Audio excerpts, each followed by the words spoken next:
Yeah, so I am tired for UAG and GO to come and say there's no money for disbursement.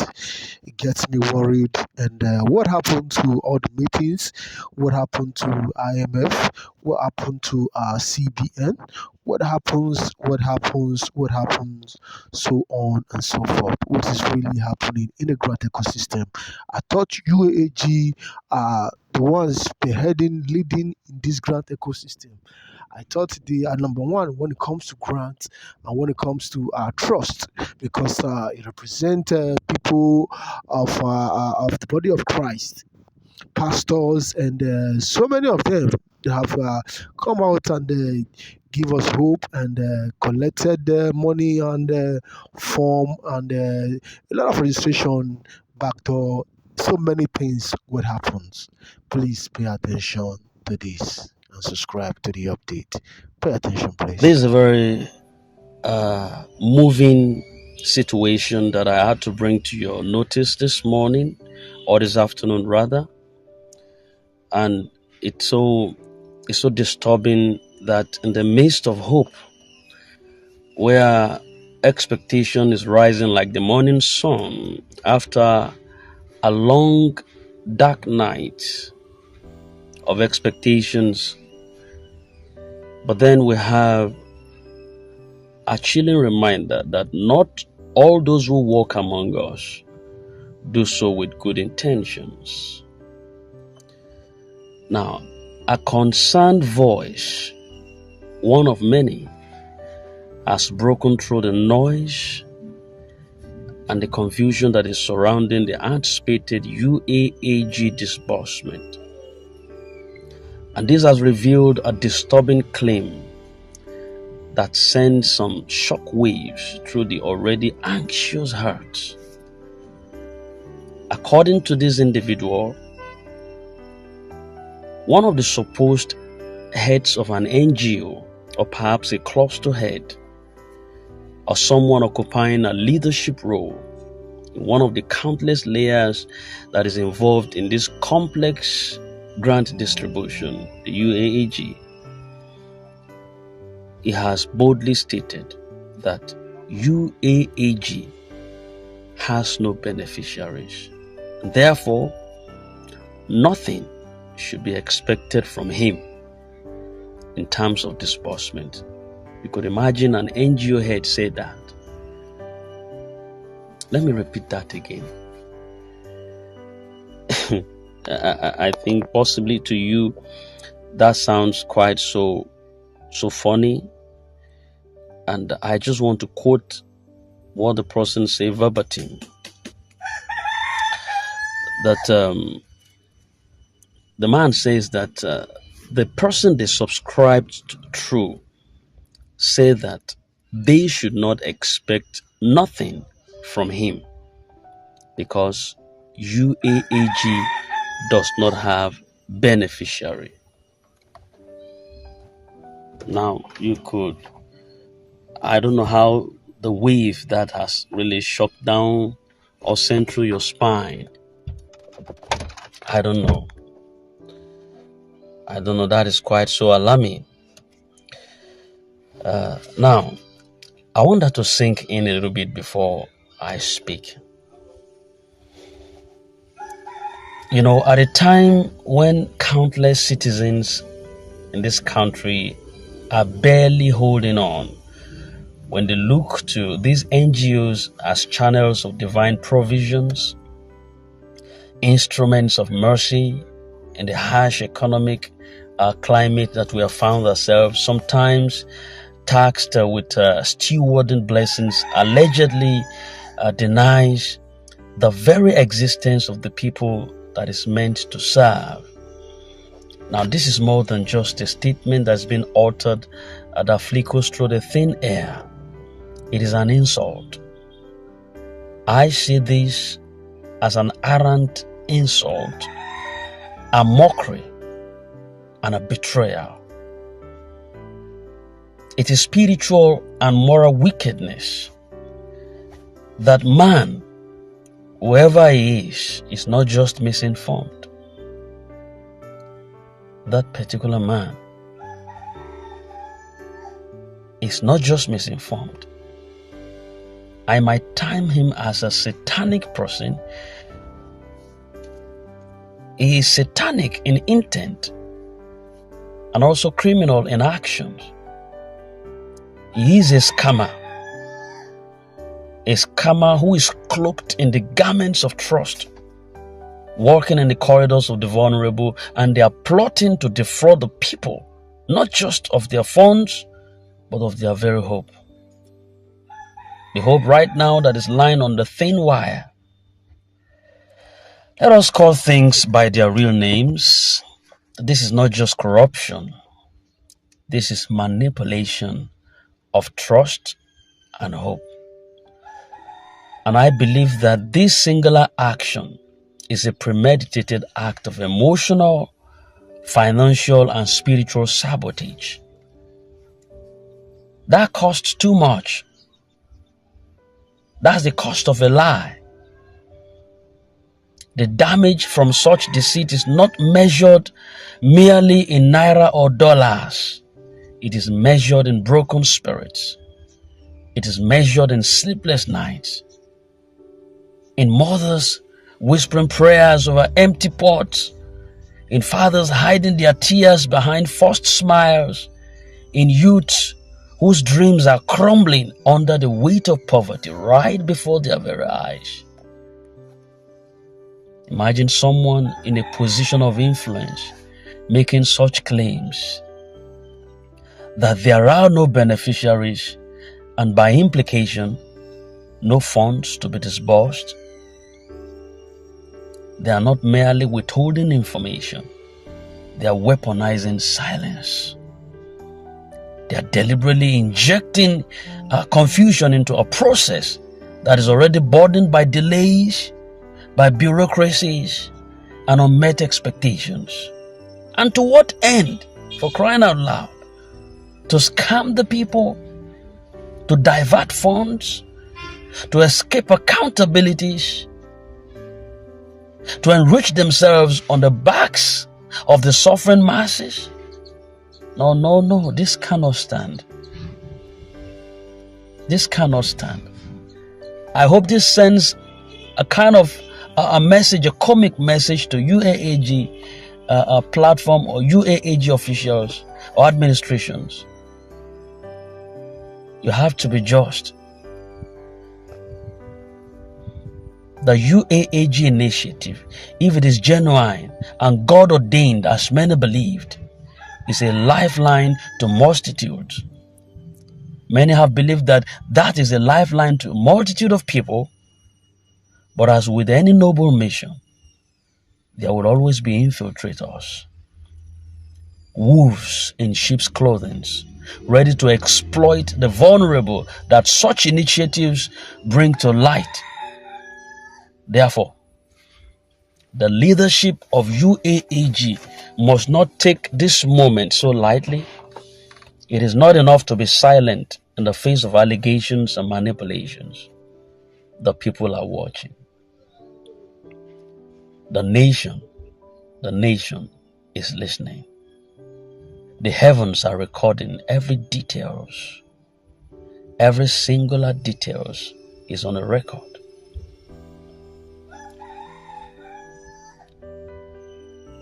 Prince urges the UAAG administration, or is it administration now, administrative, whatever thing they call. Prince as a channel is urging the UAAG administration to immediately investigate such claims that is made by that NGO or cluster heads who are denying the existence of beneficiaries. That statement alone must be treated as red flags. A kind of warning of an underlying scheme to defraud. That should be a red flag warning that such an NGO, it should be investigated. It should be sniffed out. That UAAG has no beneficiaries, and so there is not going to be disbursement to that organ. That shouldn't be taken lightly. The silence alone is breaking enough, but not for this claim attributed to UAAG initiative. It is not nice.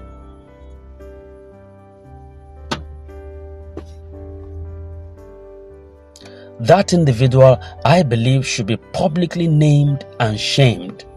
That NGO head or NGO body or that individual, if you are listening to me right now and you are one of such that raise up that allegation, it's alleged right now until proven. This is an alleged accusation right now until proven otherwise. But if this is true and you are one person that have reported this case that an NGO head said, or what the person you subscribe through said, that UAAG has no beneficiaries. That means Theobald has beneficiaries, Supreme has beneficiaries, Centrator Foundation has beneficiaries, Whole Project has beneficiaries, but UAAG has no data. That's what it means. Under that particular predefined NGO heads or individual that you subscribe with has no data for beneficiaries under him. And that means there is no disbursement. If you are one of such that raised up this alleged information, that particular NGO head or the person you subscribe under who mentioned or said this should be publicly named and shamed after due process to send a clear message that misrepresentation and fraudulent behavior would not be tolerated. There should also be an implementation of rigorous documentation requirements. Every NGO or clusters or cluster head must be made to provide some verifiable lists of their beneficiaries, along with signed agreements that is acknowledging their responsibilities and expectations from them. If possible, to work with law enforcement agents on this matter, it will not be an oversight. Maybe EFCC, to hand over the details of these NGOs, NGO owners or representatives to them. This is not just for preventive monitoring, but also to allow post-disbursement audits and some evaluations in that regard. There must be a post-disbursement reporting that should be mandated. There must be a clear framework for every NGO to submit detailed reports on how funds were disbursed to their masses, who received what, and under what conditions, how much was received, how much was paid out. This report must be part of the clearance for any future engagements or benefits. It has to be. It has to be. There has to be some documentary evidences to show transparency, fairness, and equity also. Because to every scammer, their days of reckoning is coming. Let it be known. You may hide behind titles, you may hide behind certificates and soft-spoken lies, but you will not escape justice. You may manipulate the weak today, but you will be judged tomorrow. For every tears that you've caused, for every expectations that you have mocked, for every hungry soul that you have ignored while plotting your schemes, there will be an answer. That wouldn't just be a financial crime. It is a moral failure as far as I'm concerned. It's a spiritual curse, a betrayal of trust that cries out for divine vengeance. It is written, woe to those who call evil good and good evil. You cannot continue to pretend to be a helper of the people while secretly you plot their downfall. The days of hidden fraud are numbered. The EFCC truly must not wait until chaos begin to erupt, begin to nab the people. This is the time to act preemptively. Fraudulent actors within the grant disbursement ecosystem must be brought under scrutiny.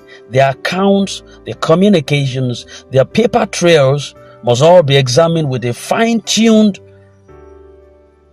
combing. Very important. We're not asking for witch hunt. No, we're asking for justice, asking for transparency, for protection of the people's trust, because this is a national matter, especially when large-scale disbursement of this sort, like the UAG initiative, takes place. They can either become a story of transformation or a tragedy of deception. And the outcome lies in the hands of the institutions that is tasked with oversight and also enforcement. Yes.